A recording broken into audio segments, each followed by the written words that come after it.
మీకు ఎప్పుడైనా అంతా మీ కంట్రోల్లోనే ఉంది అనిపిస్తుందా? లేకపోతే మీ రోజు ఎలా ఉండాలో ముందే డిసైడైపోయిందా? ఒక్కసారి మీ రోజును గమనించి చూడండి. ఉదయాన్నే మీరు రోజుని ఎలా అయితే మొదలు పెడతారో రాత్రికి కూడా సరిగ్గా అలాగే ముగుస్తోందా? లేదంటే మధ్యలో ఏదో జరిగి మీ ప్లానంతా మారిపోతోందా? అప్పుడు మనకు మనమే చెప్పుకుంటాం, పర్లేదులే, ఇదొక చిన్న డిస్ట్రాక్షన్ మాత్రమే అని. కానీ ఇదే చిన్న డిస్ట్రాక్షన్ ఒక ప్యాటర్న్ లాగా ప్రతిరోజూ రిపీట్ అవుతోందంటే అప్పుడేంటి?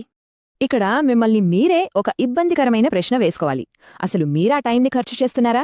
లేక ఆ టైమే మిమ్మల్ని ఖర్చు చేస్తుందా? మనందరం సంపాదించాలి అనుకుంటాం, లైఫ్లో ఎదగాలి అనుకుంటాం. కానీ మనం రోజూ చేసే పనులు మనల్ని ఆ దిశగా తీసుకెళ్తున్నాయా?